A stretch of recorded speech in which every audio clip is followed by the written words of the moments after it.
Assalamualaikum warahmatullahi wabarakatuh. Sebelumnya perkenalkan, kami dari kelompok 8 yang beranggotakan Rizky Asmamijana dan teman saya Winda Fitriani. Dalam kesempatan kali ini, kami akan membahas tentang pengertian otonomi daerah, sejarah otonomi daerah, dan contoh pelaksanaan otonomi daerah. Untuk pembahasannya, simak video berikut ini.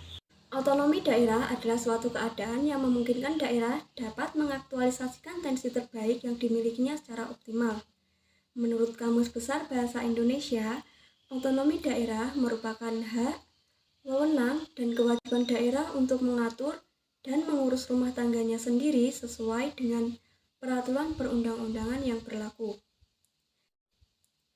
Dalam Undang-Undang Nomor 32 Tahun 2004 Pasal 1 Ayat 5, pengertian otonomi daerah adalah hak, wewenang, dan kewajiban daerah otonom untuk mengatur dan mengurus sendiri urusan pemerintah dan kepentingan masyarakat setempat sesuai dengan peraturan perundang-undang.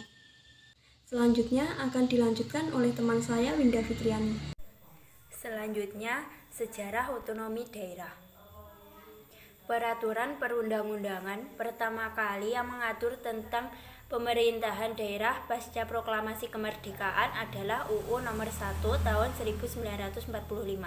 Ditetapkannya undang-undang ini merupakan hasil dari berbagai pertimbangan tentang sejarah pemerintahan di masa kerajaan-kerajaan serta pada masa pemerintahan kolonialisme.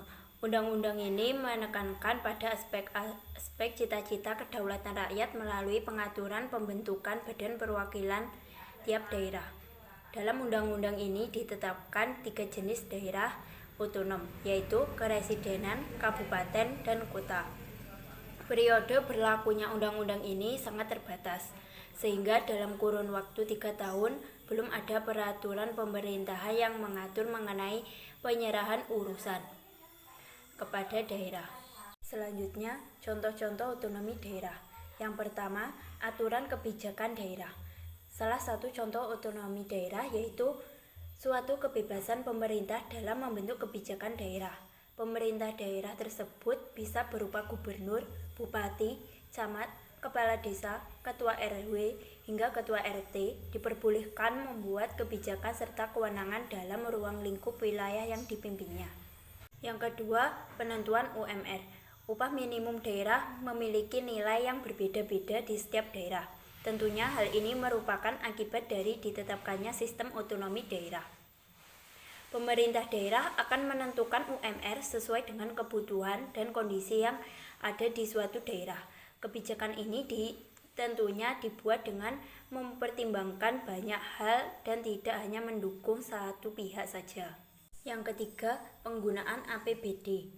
Anggaran pendapatan dan belanja daerah atau biasa disebut dengan APBD juga termasuk dalam sistem otonomi daerah. Pemerintah memiliki hak dan kewajiban untuk mengelola APBD secara penuh tanpa campur tangan dari pemerintah pusat, sehingga pemerintah daerah dapat mengalokasikan dana untuk suatu kebutuhan tertentu yang dibutuhkan oleh daerah. Selanjutnya, yang keempat, retribusi daerah. Pengenaan pajak atau retribusi daerah terkandung menjadi polemik yang gencar sejak lama. Namun, sejak adanya otonomi daerah, sektor ini kini dipegang oleh pemerintah daerah. Dampaknya, masyarakat dapat membayar pajak sesuai dengan kemampuannya masing-masing, baik dari segi kedudukan, ekonomi, maupun aset yang kini menjadi poin penting dalam pemungutan pajak. Yang kelima, desentralisasi kehutanan. Indonesia merupakan negara yang memiliki banyak hutan, bahkan dijuluki sebagai salah satu paru-paru dunia. Tak heran jika pengelolaan hutan saat ini sangat diperhatikan oleh pemerintah pusat. Salah satu cara agar hutan lestari adalah dengan desentralisasi hutan. Sekian sedikit penjelasan dari kelompok kami. Bila ada kurang lebihnya kami mohon maaf. Wassalamualaikum warahmatullahi wabarakatuh.